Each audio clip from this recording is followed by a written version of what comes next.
connu l'exil avec Saül. Et David a connu aussi l'exil avec Absalom. Alors rapidement, nous devons retenir deux causes des exils de David. La première cause de l'exil de David, c'est que la jalousie et la haine de Saül étaient des causes très fatales qui ont poussé David à s'exiler. Parce que lorsque David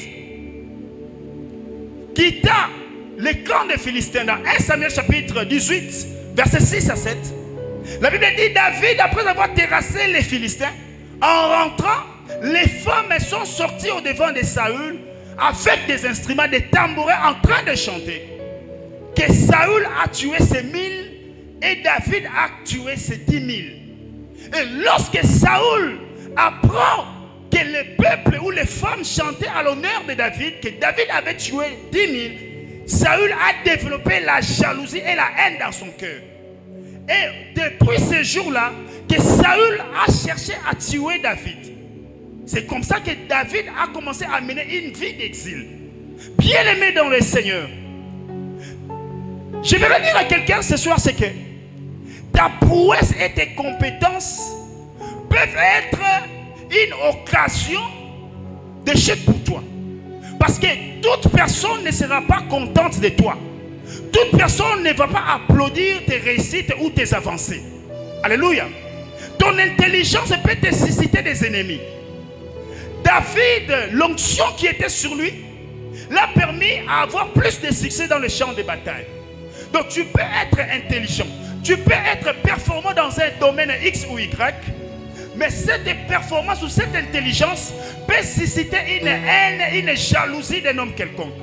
C'est pourquoi, bien-aimé dans le Seigneur, sur cette terre des hommes, comme papa l'a toujours dit, que la vie n'est pas une salle de jeu, mais la vie est un ring.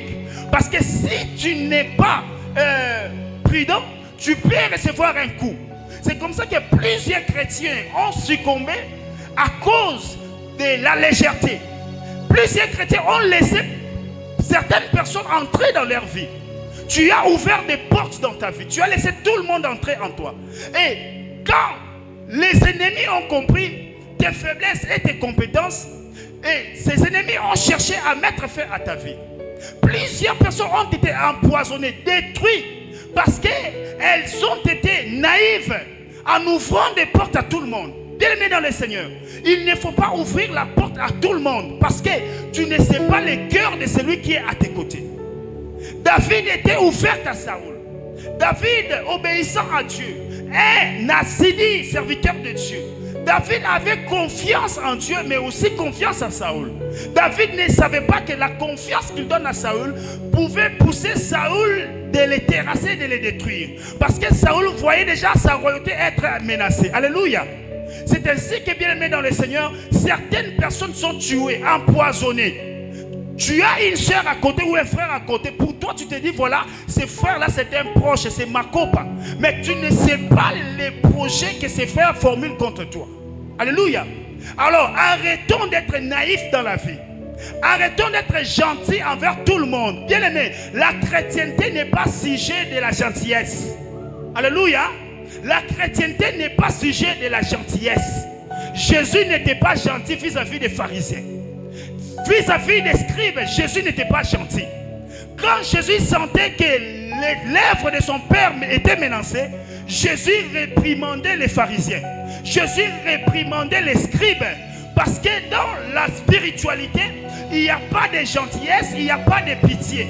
Oh non, voilà, comme il est comme ça, j'ai seulement pitié de lui. Seigneur, bien aimé dans le Seigneur, c'est lui que tu as pitié, que tu démontres ou tu manifestes ta pitié, peut te terrasser. J'aimerais te choquer. Parce que même le Dieu que nous prions n'est pas un Dieu de pitié. La Bible dit notre Dieu est miséricordieux. Alléluia. Dieu n'est pas le Dieu de pitié. Alors arrêtez d'avoir pitié aux gens parce que vous ne connaissez pas le cœur des gens bien-aimés dans le Seigneur. David a été envoyé en exil parce que David était compétent, parce que David avait plus de succès que Saül. C'est comme ça que Saül a développé une haine. Saül a développé une jalousie vis-à-vis de David. Alors, évitons d'être gentils envers tout le monde. Évitons d'ouvrir les portes à tout le monde parce que nous risquons de vivre un exil permanent. La deuxième cause des exils de David, il y a la rébellion d'Absalom. Absalom savait déjà que David était âgé et qu'il y avait un combat de la succession dans la royauté. Absalom, au regard de tout ce que David pouvait faire sur sa maison, Absalom a été élevé par David, nourri par David, mais tellement que le cœur d'Absalom était attaché ou était vibré par la royauté, Absalom s'est rébellé contre son père. Alors nous voyons aujourd'hui des rébellions, voire même dans la maison, dans l'entreprise, plusieurs personnes se rebellent contre les autres. Bien-aimés dans le Seigneur, nous sommes pendant un moment vraiment où nous devons avoir plus de souplesse, plus de maîtrise, afin d'éviter de vivre les exils de David. J'aimerais entendre quelqu'un me dire Amen. Alors pour entrer dans le vif de mon message, ce soir, j'aimerais nous présenter 3 formes de l'exil ou 3 formes de déportation. 3 formes de l'exil ou déportation. La première forme de l'exil que nous pouvons rencontrer dans la vie de tous les jours, c'est que nous avons la déportation spirituelle ou l'exil spirituel. Osée chapitre 12 verset 13. J'aimerais enseigner comme ça pour nous faire comprendre les fardeaux qui nous animent ce soir. La déportation spirituelle, c'est toute situation entraînée par une entité spirituelle. C'est toute situation liée à un lieu et entraînant un dommage ou une réparation à l'homme. Alléluia. Ici dans Osée chapitre 12 verset 3, on nous montre comment Dieu a déporté les enfants d'Israël de l'Égypte au désert. La Bible dit, c'est par un prophète que l'Éternel Dieu a fait monter Israël de l'Égypte. C'est par un prophète qu'Israël a été gardé. Ici, il y a eu l'intervention spirituelle. Il y a eu l'intervention de la main invisible de Dieu pour amener Israël à une déportation spirituelle. Mais aussi les prophètes dont on parle ici, c'est une entité spirituelle. C'est une autorité spirituelle qui a assuré la conduite, qui a assuré les guides d'Israël lorsqu'ils voulaient quitter l'Égypte pour se réfugier dans les déserts. Bien-aimés dans le Seigneur, la vie est spirituelle. Nous devons comprendre que certaines déportations ou certains exils, certaines situations macabres que nous sommes en train de vivre peuvent être dues à une activité spirituelle, à une réalité spirituelle, bien-aimés dans le Seigneur. Ici, Israël a connu une intervention spirituelle, une intervention d'une main invisible pour qu'Israël arrive à quitter l'Égypte et à s'exiler au désert. Alléluia, bien-aimés dans le Seigneur. Alors il y a plusieurs réalités que nous vivons qui sont des fois causées par des esprits, causées par des mauvais sorts que l'on nous jette, causées par des réclamations environnementales. Il y a des endroits où nous habitons, nous trouvons des combats, qui ces combats-là s'associent à nos combats et nous enforcent davantage. Il y a des réalités environnementales que nous avions, bien-aimés dans le Seigneur, des fois été victimes. Il se peut que tu arrives dans une parcelle où, dans cette parcelle-là, il y a des réclamations spirituelles. Il y a des esprits qui opèrent. Et toi, de ton tour, lorsque tu arrives dans ces lieux-là, ces réclamations s'abattent sur toi et influencent même tes activités. C'est comme ça que nous voyons plusieurs personnes arriver dans certains lieux. Elles avaient la richesse, elles avaient des biens, elles avaient des maisons, des véhicules et leurs entreprises prospérer. Mais seulement lorsqu'ils sont arrivés dans ces lieux-là, tout ce qu'ils avaient comme avoir ont commencé à se dégrader, à se détruire complètement. Est-ce que quelqu'un connaît déjà ces réalités-là? Alléluia. Tu arrives dans une maison où tout ce que tu faisais avant ne prospère pas. Pourquoi? Parce que dans cette maison-là, il y a une influence de l'exil spirituel. Il y a une main invisible, un esprit qui opère en ces lieux. Et ces esprits-là empêchent tout celui qui arrive en ces lieux de vivre un épanouissement dans un domaine X ou Y. Alors, la déportation spirituelle, comme je l'ai dit, peut avoir de l'influence sur un lieu. Alors, si vous lisez Marc chapitre 8, versets 22 à 23, ici, la Bible est en train de nous présenter qu'un aveugle qui a rencontré Jésus dans le village de Bethsaïda, la Bible dit Jésus-Christ, avant d'opérer le miracle à cet aveugle-là, Jésus a pris l'aveugle et l'a tiré hors du village. Je me suis posé la question, pourquoi Jésus n'a pas guéri cet aveugle à Bethsaïda? Pourquoi Jésus n'a pas opéré le miracle dans la vie de cet aveugle à Bethsaïda? Jésus a trouvé bon de tirer, de déporter cet aveugle du village afin que l'aveugle arrive à recouvrir la vie. Et j'ai compris par là en posant cette question, que dans le village de Bethsaïda, selon ma compréhension, il pourrait, où il y avait des entités. C'était un lieu où il y avait des entités. Et la guérison ou la délivrance de cet aveugle-là ne pouvait pas être complète ou complète aussi longtemps que l'aveugle demeurait dans le même environnement. Alléluia. Parce que l'environnement de ces villages était géré par une entité. Alors Jésus, ayant la connaissance des enjeux spirituels, Jésus a déporté, il a tiré cet aveugle de ces villages afin de manifester sa puissance dans la vie de l'aveugle. Donc il y a des lieux, bien aimés dans le Seigneur, où nous devons quitter. Il y a des systèmes, des cercles que nous devons quitter. Plusieurs personnes vivent l'influence, même des réclamations des familles. Il y a des lois, des limites qui ont déjà été tracées dans certaines familles, où personne ne doit franchir ces limites-là. Ces limites, en fait, ce sont des exils spirituels, où personne ne peut quitter cet enclos. Alléluia, bien-aimés dans le Seigneur.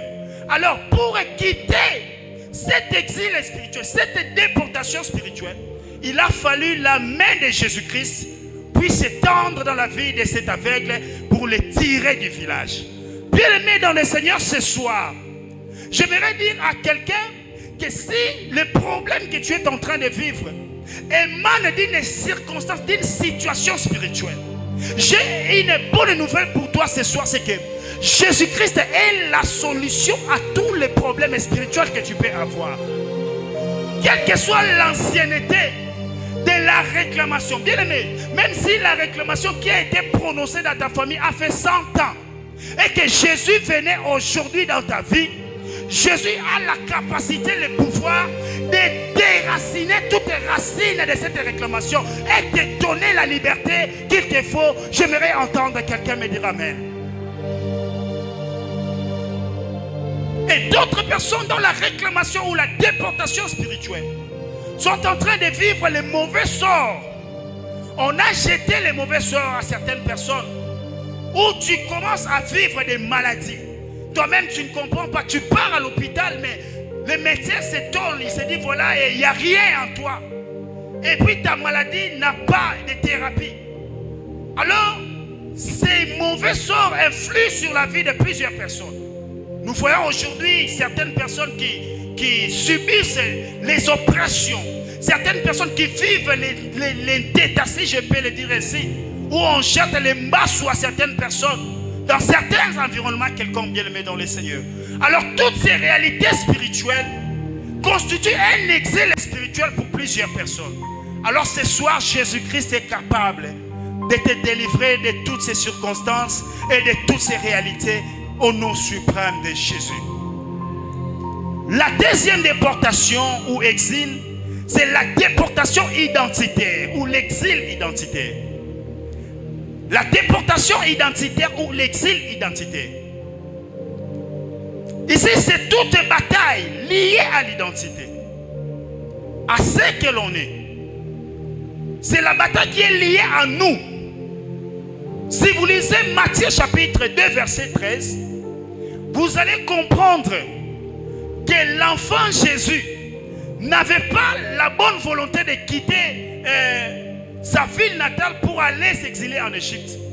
La Bible dit, lorsque Hérode constata que les mages n'ont pas fait la route, ou ils ne se sont pas retournés vers lui comme il les avait indiqués, Hérode a pris la résolution de tuer tous les petits enfants.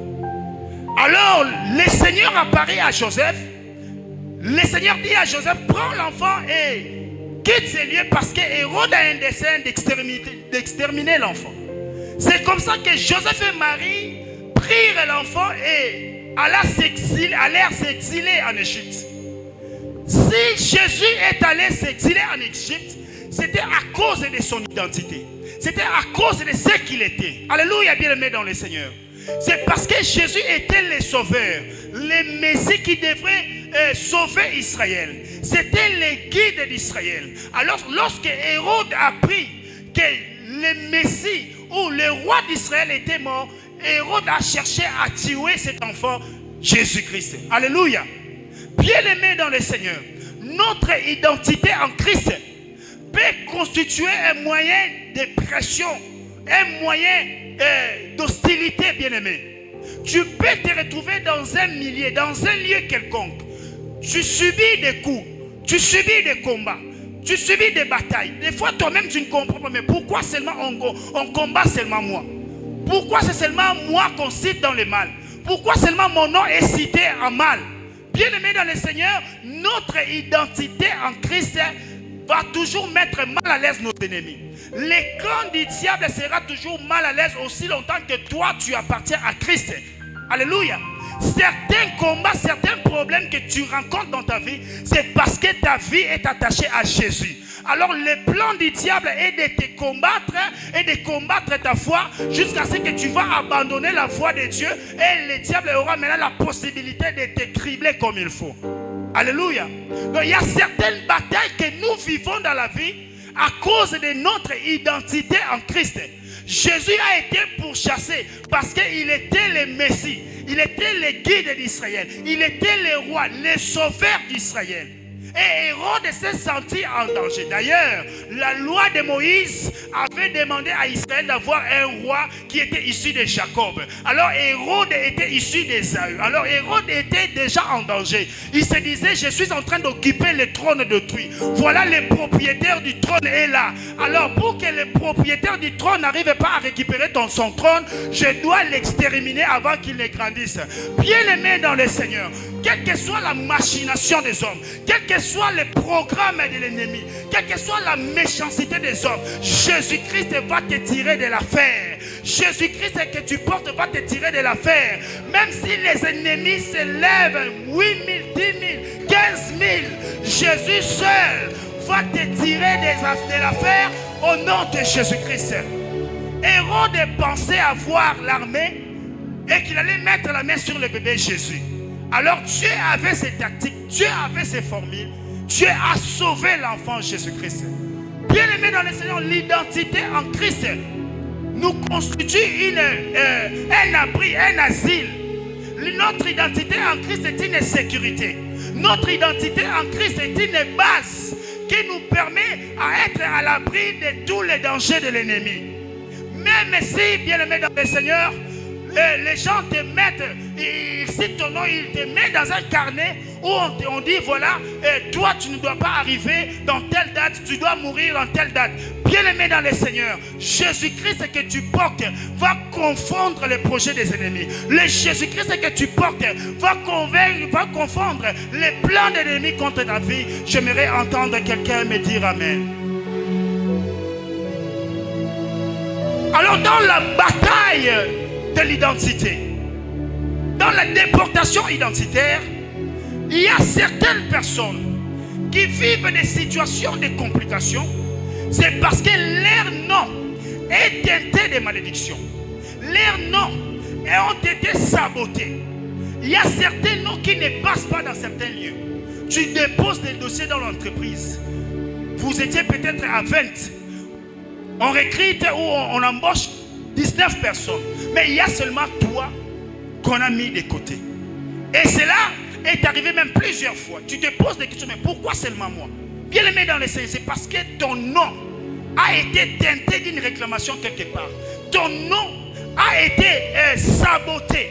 Voilà pourquoi ce soir, j'aimerais t'inviter à Sembano, où tu vas parfumer ton nom bien aimé dans le Seigneur. Certaines personnes n'arrivent pas à émerger dans certains lieux parce que leur nom est déjà saboté. Leur nom ne dégage pas un bon parfum.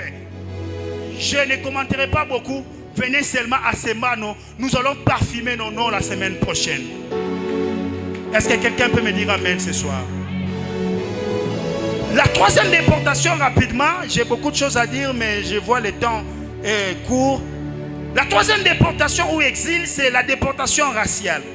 Là, c'est toute situation entraînée par les personnes de différentes races que nous. Toute situation ou bataille entraînée par les personnes de différentes races que nous. Il y a des races de personnes qui constituent un obstacle, une opposition vis-à-vis de nous. Vous allez constater dans Néhémie chapitre 2, lorsque Néhémie avait reçu l'approbation du roi Artaxerxès pour aller rétablir les murailles d'Israël, il y a des hommes qui se sont opposés à ce projet. La Bible dit Sambala et Tobija se sont opposés à cette œuvre. Ils ont découragé Néhémie, ils ont accusé Néhémie pour que Néhémie n'arrive pas à atteindre son objectif. Bien-aimés dans le Seigneur, dans la vie de tous les jours, il y a des races de personnes qui sont là pour nous bloquer, pour nous mettre des crocs en jambes, pour nous accuser forcément. Il y a des gens qui mettent des pièges devant nous pour nous entraîner des situations de confusion. Mais ce soir, j'aimerais m'appuyer sur l'alliance de mon Père pour confondre tous les plans des ennemis. Toutes les races de personnes qui s'élèvent contre toi, toutes les personnes qui te critiquent en mal, toutes les personnes qui tuent ta saison derrière ton dos, toutes les personnes qui portent ton nom quelque part pour te massacrer négativement. Je confonds ces projets, je confonds sa langue ce soir au nom suprême de Jésus-Christ. Alors rapidement, qu'est-ce qui peut maintenir quelqu'un pendant longtemps dans l'exil? Qu'est-ce qui peut nous maintenir longuement dans l'exil? La première des choses, c'est l'inconscience des promesses de Dieu pour soi. Les choses qui nous maintiennent dans l'exil. L'inconscience des promesses de Dieu pour soi. Dans 1 Jean chapitre 2 verset 25, la Bible dit: il nous a donné la promesse de la vie éternelle. Bien-aimés dans le Seigneur, certaines personnes restent dans l'exil, restent dans les conditions de vie macabres. Elles sont dans la confusion parce que leur cerveau a déjà oublié les promesses qu'ils portent. Alléluia. Nous sommes inconscients des paroles que l'Éternel a libérées sur nos vies. Et cela nous pousse à rester pendant longtemps dans des situations de confusion. Alléluia, bien-aimés dans le Seigneur.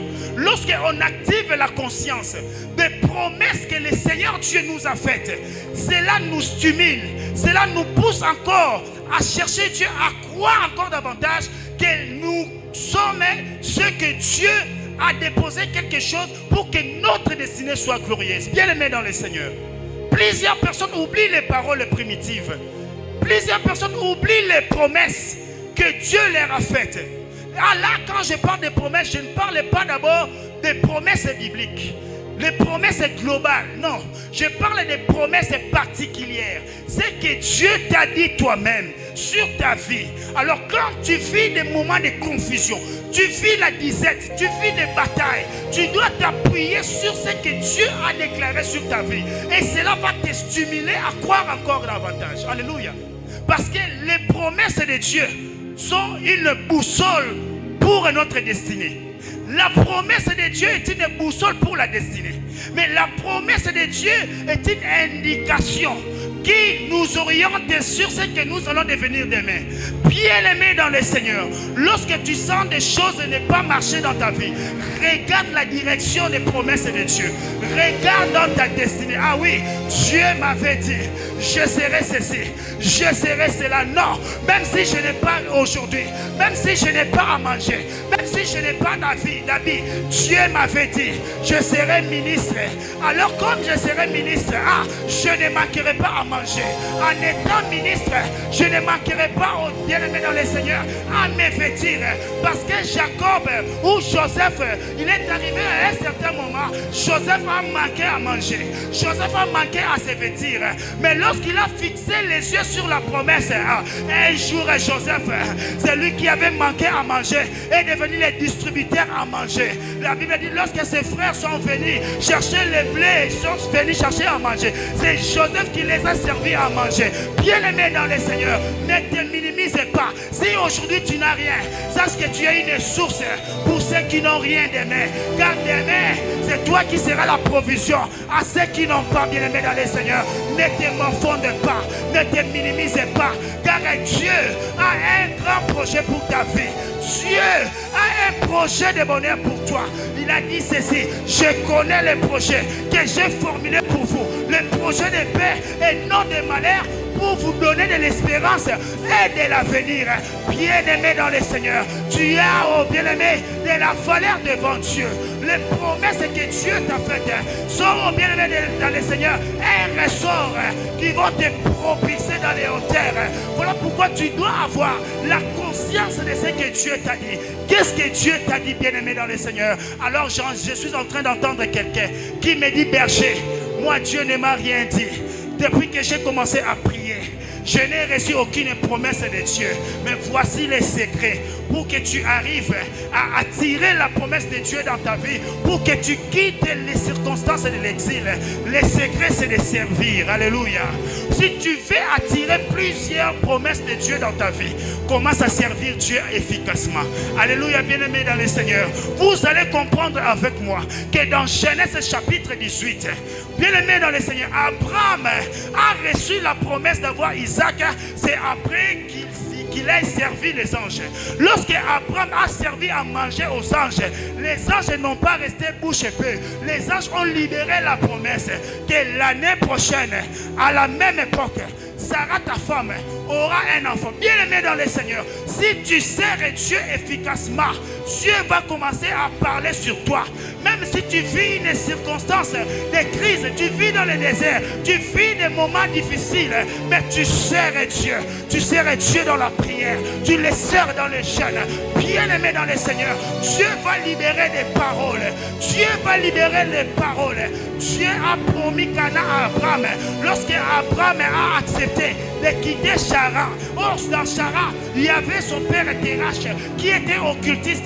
Terach servait les autres dieux. Alors Abraham était sous l'influence de Dieu de son père. Lorsque Abraham a accepté de quitter le Dieu de son père et est allé servir l'Éternel des armées, Dieu a promis à Abraham que je ferai de toi un grand peuple, de toi sortiront des nations.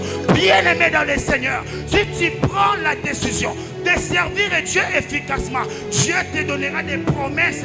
Il te donnera des promesses, bien-aimé dans le Seigneur, particulières pour ta vie.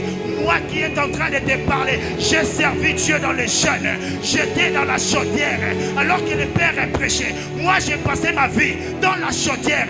J'ai prié pour les cultes, j'ai prié pour les pères pendant qu'ils prêchaient. Moi j'étais à la chaudière. Je pouvais faire un mois sans pour autant assister au culte, mais j'étais seulement là-bas en train de vibrer. Rakatanamaya, Limraketamasakaya, Ebakatanamaseta. J'ai prié pour les cultes. Bien-aimé dans le Seigneur, j'ai servi Dieu dans les jeûnes. J'ai servi Dieu sous la pluie. J'ai gagné les âmes sous la pluie. Nous sommes descendus à l'évangélisation. Nous avons évangélisé, mouillé sous le soleil, dans l'évangélisation matinale. Alors que tout le monde dormait, nous étions là avec Papa Alfred, avec nos mégaphones, en train de crier dans le vide. Nous étions en train de crier, bien-aimé dans le Seigneur. Mais après se servir, après ce service, nous avons reçu des promesses de Dieu. Bien-aimé dans le Seigneur, ce soir, j'aimerais dire à quelqu'un, oh bien-aimé dans le Seigneur, tu dois avoir la conscience des promesses que Dieu t'a faites, bien-aimé dans le Seigneur, afin, oh bien-aimé, de résister face à l'exil, face aux complications de la vie que tu es en train de vivre. J'aimerais entendre quelqu'un me dire Amen. Yaraba sakatana maya. Eba sutana mashekerebesh. Ratananas antutenesh. Inrapenesh shikarabaya. Abasakataya. Le deuxième point, c'est l'abandon des expressions de la foi. Ceux qui nous maintiennent à l'exil pendant longtemps, c'est l'abandon des expressions de la foi. Romains chapitre 12, verset 12. Je suis en train de chuter. La Bible dit, réjouissez-vous en espérance, patientez dans les afflictions et persévérez dans la prière. Bien-aimés dans le Seigneur, les gens qui continuent ou qui restent longtemps dans les mêmes conditions de vie macabre, ce sont des gens qui abandonnent l'expression.